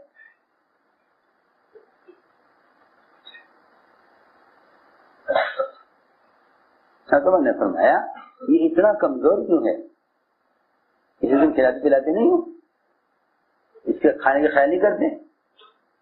عبداللہ بن عمر نے کہا کہاں سے کھلائیں, مال جتنا آتا ہے آپ خرچ کر دیتے ہیں دوسروں پر, آپ خرچ کر دیتے ہیں دوسروں پر, اپنی اولاد کو آپ دیتے نہیں, اس لیے یہ کمزور ہیں. موقع ملا عبداللہ بن عمر کو کہ یہ موقع اچھا ہے عمر کو کے سامنے تنگی کی شکایت کرنے کا, کہ مال جتنا آتا ہے آپ خرچ کرتے تھے دوسروں پر, اپنے بچوں کو دیتے نہیں, اس لیے بچے کمزور ہیں. Reconstruction of Ummah, DailyMarkers.com. حضرت عمر رضی اللہ تعالیٰ نے فرمایا کہ اے بیٹے میں تمہیں اس دھوکے میں رکھنا نہیں چاہتا کہ باپ امیر المومنین ہے تو ہمیں کچھ کرنے کی کیا ضرورت ہے. بھائی تم خود تجارت کرو, خود تجارت کرو اور پیسہ کماؤ اور کما کے خرچ کرو, کما کر خرچ کرو. یہ حضرت نے فرمایا عبداللہ بن عمر سے کہ تم اس دھوکے میں نہ رہو, خود تجارت کرو, خود تجارت کرو, کماؤ, کما کے خرچ کرو. عبداللہ بن عمر کو خیال ہوا کہ ہاں تجارت کریں, کیسے تجارت کریں کہ جس سے دعوت کے کام کے لیے فارغ بھی رہیں اور کوئی آمدنی کا ذریعہ بھی ہو جائے, آمدنی کا کوئی ذریعہ بھی ہو اور فارغ بھی رہیں دین کی خدمت کے لیے. بہت سوچ کر بہت آسان راستہ سمجھ آیا کہ جس میں نفع بھی ہے, تجارت بھی ہو جائے گی, آمدنی کا ذریعہ ہو جائے گا اور فارغ بھی رہیں گے. کہ آسان شکل یہ ہے کہ کمزور, لاغر, سستے, گھٹیا اونٹ خریدے جائیں قرض لے کر, اور پھر ان اونٹوں کو چراگاہ میں ڈال دیا جائے تاکہ وہ اونٹ چر کر 6 مہینے سال بھر میں فربا اور صحت مند اور مضبوط ہو جائیں, پھر قیمت ان کی بڑھے گی, لا کے بیچیں گے مارکیٹ میں, جو نفع ہوگا اس نفع سے اپنی بھی ضرورت پوری کریں گے, اللہ کے راستے میں خرچ کریں گے.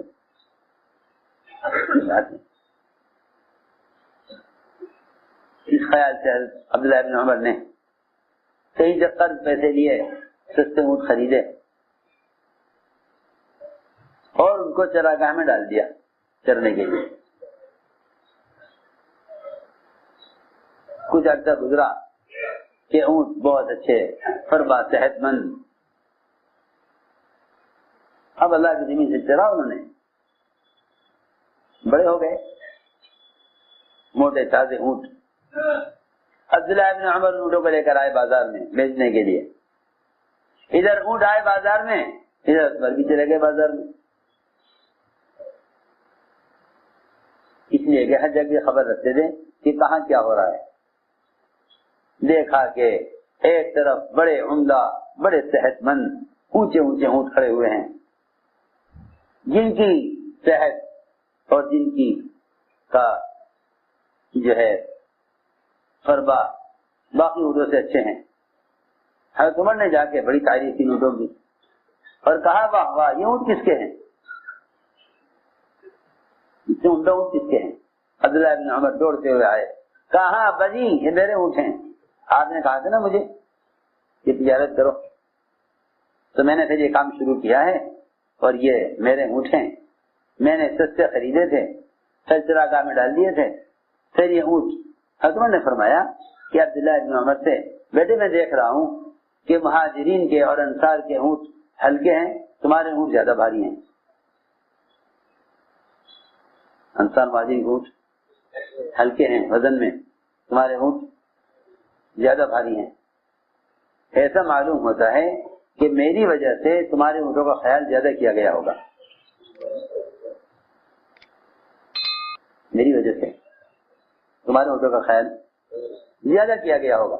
تو بھائی حضرت کے بیٹے کے اونٹ ہیں, ان کا ذرا زیادہ خیال رکھنا, کھلانے میں پلانے میں چرانے میں اچھی جگہ چرایا جائے, ان کو اچھا کھلایا جائے, کیونکہ حضرت کے بیٹے کے اونٹ ہیں.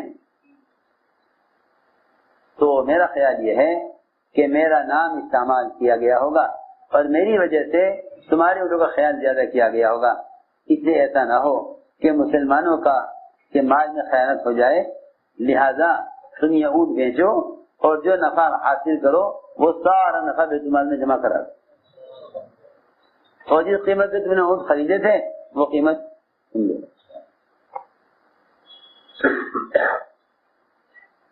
یہ حضرت عمر نے عبداللہ بن عمر کے حکم دیا کہ سارا مال جتنا تمہارا بنتا تھا,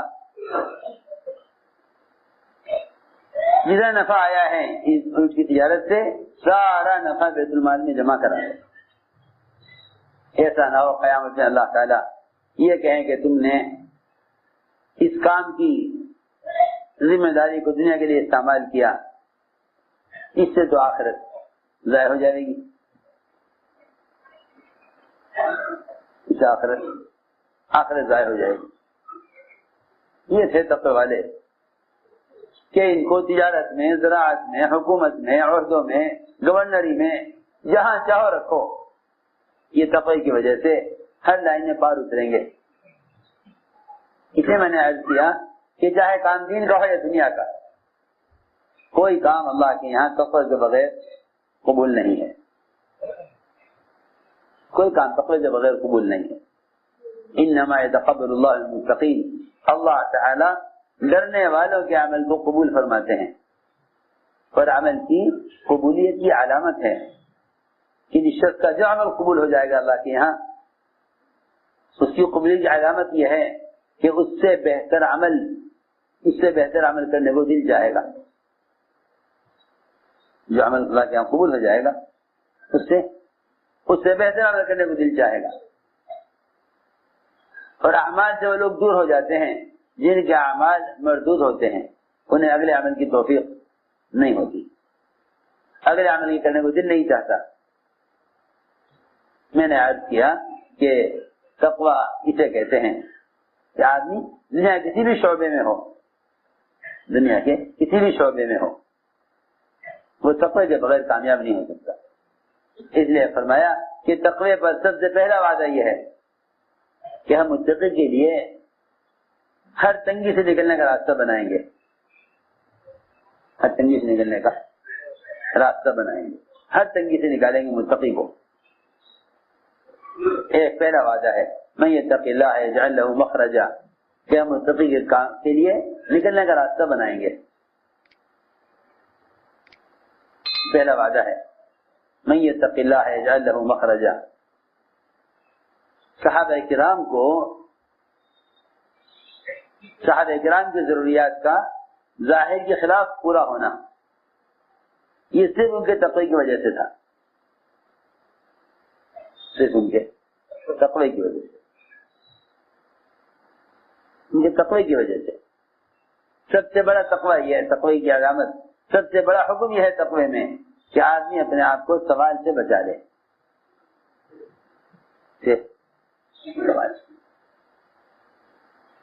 تقوی لباس التقوی ذالک خیر, لباس تقوی ذالک خیر، کہ سب سے بڑا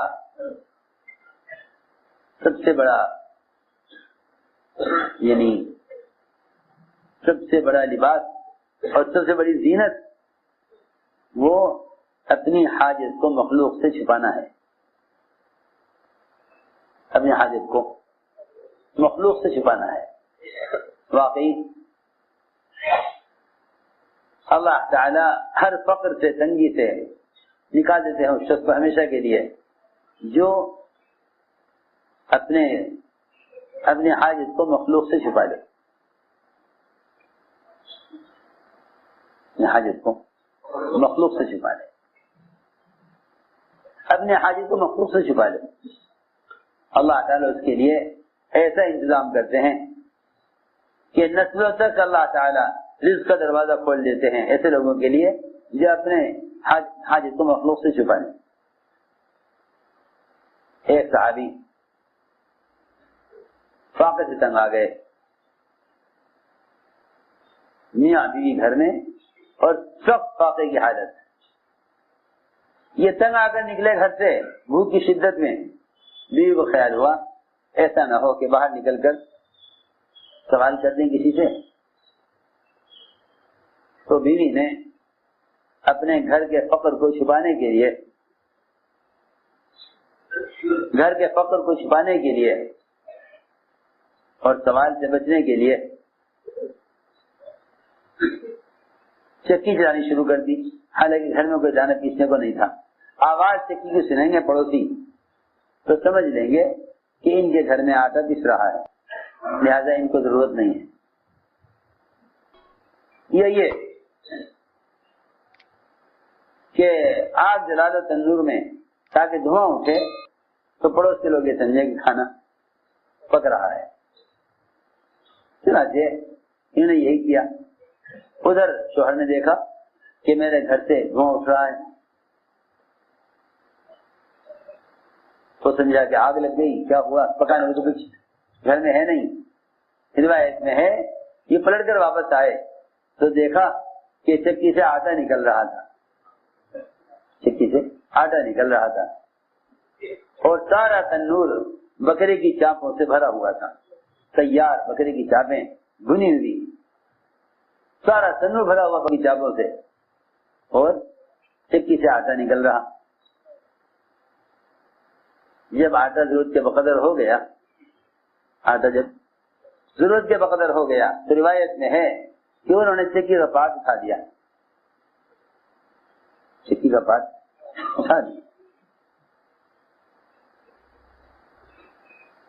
چکی خود چل رہی، آٹا نکل رہا، کیونکہ جو لوگ یہ سمجھتے ہیں کہ زمین اللہ کی قدرت سے غلہ لینے کے لیے ہے، ایسے لوگ اللہ کے اور اللہ سے لینے والے اعمال کے محتاج نہ ہو کر زمین کا محتاج ہوں گے۔ جو سمجھیں گے کہ اللہ کی قدرت یہ ہے کہ زمین سے غلہ نکلے، یہ تو قدرت سے تعارف کے لیے ہے، قدرت سے کہیں بڑھ کر ہے۔ وہ بغیر غلے کے غلہ نکالیں چکی سے، وہ بغیر آٹے کے مٹی کو آٹا بناویں۔ اللہ تعالی کی قدرت شکل سے بنانے میں بھی استعمال ہوتی ہے اور شکل کے بغیر بھی اللہ تعالیٰ قدرت کو استعمال کرتے ہیں۔ اس زمانے میں تو لوگ سمجھتے ہیں کہ اللہ تعالیٰ کی قدرت محض شکلوں تک محدود ہے، اللہ تعالیٰ کی قدرت شکلوں تک محدود ہے، حالانکہ ایسا نہیں ہے۔ اللہ رب العزت کی قدرت شکل کی پابند نہیں ہے، شکل کی پابند نہیں ہے، سبب کی پابند نہیں ہے۔ یہ خیال غلط خیال ہے کہ اللہ نے اسباب بنائے ہیں، تم اسباب استعمال کرو، پھر اللہ سے امید کرو، پھر اللہ کر دیں گے۔ جو لوگ اللہ تعالی سے امید کرتے ہیں اسباب کے راستے سے، وہ اصل میں نا امید ہیں، اور جو اللہ تعالی سے امید کرتے ہیں اعمال کے ذریعے سے، وہ اصل پر امید ہیں۔ اس لیے کہ حاجت کا پورا ہونا کامیابی نہیں ہے، حکم کا پورا ہونا کامیابی ہے۔ حاجت کا پورا ہونا کامیابی نہیں، بلکہ حکم کا پورا ہونا کامیابی ہے۔ تو میں نے عرض کیا کہ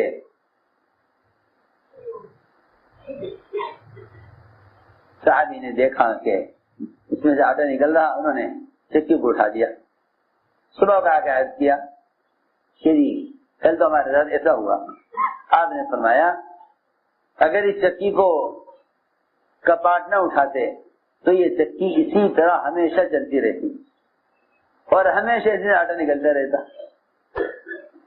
آٹا اس میں سے ہمیشہ نکلتا رہتا. آٹا اس میں ہمیشہ نکلتا رہتا. میرے دوستوں عزیزوں، علم اور رزق، علم اور رزق، علم اور رزق، یہ دو چیزیں اللہ تعالی کی طرف سے بے شمار ملتی ہیں بشرطے کہ تقویٰ ہو. واقعی تقوی پر ان دونوں کے بڑھانے کا وعدہ ہے. تقوی ان دونوں کا بڑھانے کا وعدہ ہے، علم اور رزق. ہم رزق بڑھا دیں گے تقوی والوں کا. ایک صحابی نے سوال کیا اور یہی دو سوال کیے کہ میں اللہ سے مال چاہتا ہوں اور علم چاہتا ہوں. صحابی نے سوال کیا آپ سے کہ میں مال چاہتا ہوں اور رزق چاہتا ہوں، مجھے علم چاہتا ہوں، مال اور علم چاہتا ہوں. فرمایا کہ تم تقوی اختیار کر لو سب سے بڑے مالدار ہو جاؤ گے، اور تقوی اختیار کر لو تم سب سے بڑے عالم ہو جاؤ گے. اس لیے کہ رزق کے بڑھنے کا گناہوں کے ساتھ کوئی جوڑ نہیں اور علم کے بڑھنے کا گناہوں کے ساتھ کوئی جوڑ نہیں. فرمایا اتق اللہ تکن عالم الناس، تقوی اختیار کر لو سب سے بڑے عالم ہو جاؤ گے. اور مال کے بارے میں سوال سے بچ جاؤ. وہ تو جو آدمی دوسرے کے مال کو جتنی بھی حرص کی نظر سے دیکھتا ہے مال اس سے اتنا ہی دور ہو جاتا ہے. سوال تو بہت بعد کی چیز ہے. اشراف سے ہی مال کی برکتیں اٹھا لی جاتی ہیں. اشراف دوسرے کے مال کے حاصل کرنے کی طرف دل کے اندر پیدا ہو، سوال پیدا کرے زبان سے، لیکن اشراف ہی خیال آنا دوسرے کے مال کا یہی آدمی کو برکت سے محروم کر دیتا ہے. تو میں نے آج کیا پہلا وعدہ یہ ہے یہ تقوی اختیار کرے گا ہم اس کو ایسی راستے سے دیں گے جہاں اس کو گمان خیال نہیں پہنچے گا. دوسرا وعدہ یہ ہے کہ جو آدمی تقوی اختیار کرتا ہے ہم ان کو کم اسباب میں زیادہ دیتے ہیں، کم اسباب میں زیادہ دیتے ہیں. دیکھو تو صحیح، سب سے بڑے بھوکے صحابہ میں ابو ہریرہ رضی اللہ تعالیٰ عنہ، سب سے بڑے عالم حدیث کے، سب سے بڑے فقیر، سب سے بڑے محدث. یہ تو نہیں کہ مال ہو تو علم ہو، بلکہ جو مالدار صحابہ تھے وہ یہ کہا کرتے تھے کہ ہمیں مال کی مشغولی نے اور تجارت کی مشغولی نے علم سے محروم کر دیا. اللہ اکبر. عمر رضی اللہ تعالی عنہ اس درجے کے عالم ہیں کہ اگر ساری دنیا کے علماء کا علم ایک پلڑے میں رکھا جائے ترازو کے اور صرف حضرت عمر کا علم ترازو کے ایک پلڑے میں ہو، حضرت عمر کا علم سارے علماء کے مقابلے میں زیادہ ہوگا. سارے اہل زمین ان سب کا علم اگر ترازو کے ایک پلڑے میں ہو، حضرت عمر کا علم ایک پلڑے میں ہو تو عمر کا علم زیادہ ہوگا. حضرت عمر خود سمجھتے تھے کہ اس دوستی غلام ابو ہریرہ نے تو اس دوستی قبیلے دوست کے تھے، اس دوستی غلام ابو ہریرہ نے تو تھوڑی مدت میں اتنے حدیثیں یاد کر لی، پر لیکن ہمیں بازار کے چکروں نے اور بازار کی مشغولی نے ہمیں تو علم سے مشغول کر دیا. یہ دوستی غلام 24 گھنٹے آپ کے دروازے پڑا رہتا تھا علم کی طلب میں. یہ خود صحیح، علم سے بڑھ کر اللہ کے خزانوں سے فائدہ اٹھانے کا اور کوئی ذریعہ نہیں، کیونکہ جتنے بھی اعمال اللہ کی ذات سے فائدہ اٹھانے کے ہیں ان سارے اعمال کی حقیقت ہی علم سے ہے. پھر علم سے بڑھ کر اور کون سا ذریعہ ہو سکتا ہے اللہ کے خدا کا فائدہ اٹھانے کا؟ لیکن اس زمانے میں جب آدمی علم کو بیچنے لگے، آدمی علم کو بیچنے لگے، جب علم کو ہی بیچنے لگے، تو جب علم باقی مادی اسباب کی طرح معاش کے لیے ہو جائے گا، تو پھر علم پر وعدے، علم کی برکتیں اور علم پر ظاہر کے خلاف مددوں کا ہونا، یہ سب کا سب ختم ہو جائے گا. پھر باوجود علم کا محتاج بن جائے گا. حالانکہ علم سے زیادہ غنی کرنے والا اور کوئی سبب نہیں.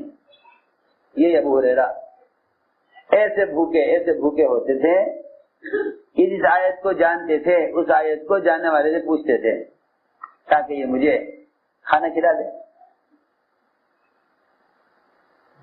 اس آیت کو جانتے تھے اس آیت کو جاننے والوں سے پوچھتے تھے، فرماتے تھے مجھے معلوم تھی آیت کیسے ہے، لیکن اسے سیکھتے تھے لوگوں کے ساتھ بیٹھ کر تاکہ مجھے کھانا کھائیں تو مجھے بھی کھلا دیں. اتنے بھوکے، لیکن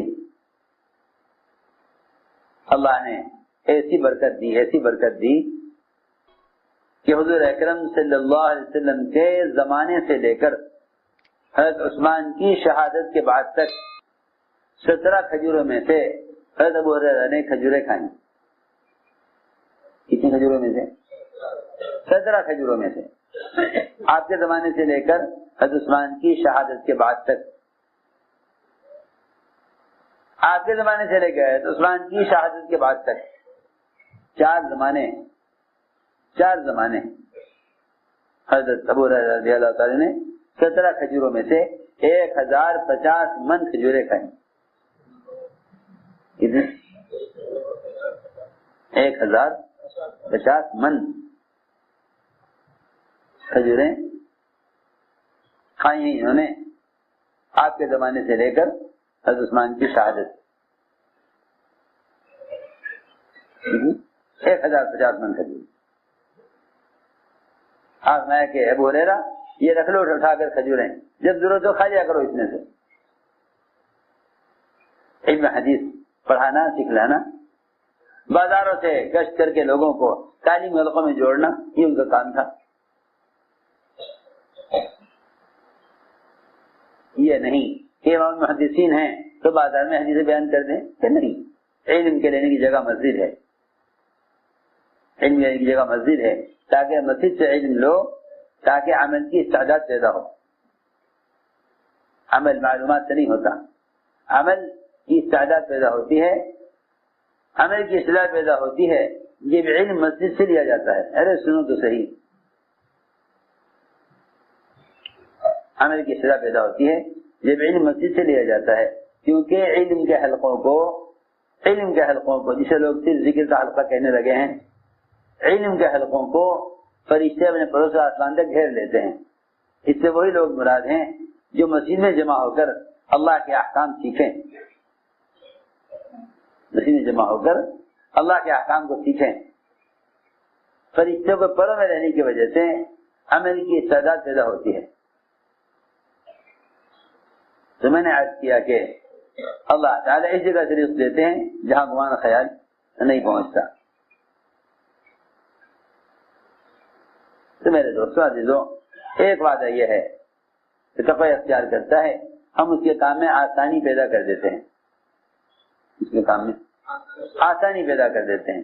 من یتق اللہ یجعل لہ من امرہ یسرا، کہ ہم اس کے کام میں آسانی پیدا کر دیتے ہیں. ایک وعدہ یہ ہے کہ جو آدمی تقوی اختیار کر لیتا ہے ہم اس کے پچھلے گناہ معاف کر دیتے ہیں اور آگے اس کے اجر کو بڑھا دیتے ہیں. اس کے اجر کو بڑھا دیتے ہیں. ساری بات ہم نے آج سمجھانے کے لیے عرض کی ہے کہ یہ تقوی مومن کی شان ہے، اس لیے کہ یہ تقوی کلمہ لا الہ الا اللہ تقوی کا کلمہ ہے، اور مومن اس کا زیادہ حقدار اور زیادہ اہل ہے. مومن اس سے زیادہ حقدار اور زیادہ اہل ہے. اس لیے اس محنت کے ذریعے مہاجر وہ ہے جو ہر اس چیز سے رخ پھیر لے جس سے اللہ نے روکا ہے. مجاہد وہ ہے جو اصل مجاہد جو اپنے نفس کے خلاف جہاد کرے. نفس کے خلاف اصل مجاہد وہ ہے جو نفس کے خلاف جہاد کرے. لوگ بیچارے جہاد کو صرف اتنا ہی سمجھے کہ کفار کے خلاف جہاد کرنا ہی کافی یہ جہاد ہے. نہیں، ایسا نہیں ہے. بلکہ فرمایا عمر رضی اللہ تعالیٰ عنہ نے کہ افضل جہاد یہ ہے کہ آدمی اپنے نفس کے خلاف جہاد کرے، کیونکہ جو شخص اپنے نفس کے خلاف جہاد نہیں کرے گا وہ باطل کے خلاف جہاد میں کامیاب نہیں ہو سکتا. اس زمانے کا مسلمان باطل کے خلاف تو جہاد کے لیے تیار ہے، لیکن اپنے اندر کے نفس کے خلاف جہاد کے واسطے تیار نہیں. آپ سوچئے تو صحیح، ان سے ہی جہاد کرنا چاہتے ہیں، ان سے ہی جہاد کرنا چاہتے ہیں اور انہی کے طریقے اختیار کیے ہوئے ہیں. سوچئے تو صحیح، تجارت ان کے طریقے پر، لباس ان کے طریقوں پر، سارا نظام ان کے طریقوں پر، اور جہاد کریں گے اس لیے تاکہ وہ اسلام میں آ جائیں. ارے تم جس اسلام پر ان کو لانا چاہتے ہو پہلے خود تو اسلام پر آؤ. جب تم ان کے طریقوں پر قائم ہو تو پھر ان سے مقابلے میں کامیاب کیسے ہو سکتے ہو؟ ہم سمجھتے تھے یہ ایسا ہے کہ آدمی ایک شاخ پر بیٹھ جائے اور اسی شاخ کو کاٹے، اسی شاخ کو کاٹے. آپ دیکھ لیجیے کر کے، ایک شاخ پر بیٹھ جائیے پھر اس شاخ کو کاٹیے. جیسے جیسے یہ شاخ کرتی جاوے گی آپ نیچے جھکتے چلے جائیں گے، اس شاخ گرنے کے ساتھ گریں گے آپ. اس زمانے میں سارے جہاد کا تصور صرف غرض سے مقابلہ رہ گیا ہے، وہ بھی اس لیے کہ ہمارے خواہش کے نقشے توڑ رہے ہیں لہذا ان کا نقشہ توڑیں گے. اس لیے فرمایا کہ اپنے اندر کے باطل سے جہاد کرو تو تم باہر کے باطل کے مقابلے میں کامیاب ہو جاؤ گے. میں مثال دیتا ہوں، جنگل میں ہزاروں سانپ ہیں، جنگل میں ہزاروں سانپ ہیں، جنگل میں ہزاروں سانپ ہیں. آپ بتائیے آپ کو جنگل کے ہزاروں سانپ کا سے خطرہ ہے یا اپنے گھر کے اندر ایک سانپ سے خطرہ ہے؟ اسی بات ہے، یہ آسان سی بات کہ آپ اپنے گھر میں سانپ پال لیں اور جنگل کے سانپوں کو ختم کرنا چاہیں کہ ایسا نہ ہو کہ یہ سانپ شہر کی طرف آ جائیں اور ایسا نہ ہو کہ ان سانپوں سے نقصان ہو جائے. کہ نہیں، جنگل کے سانپ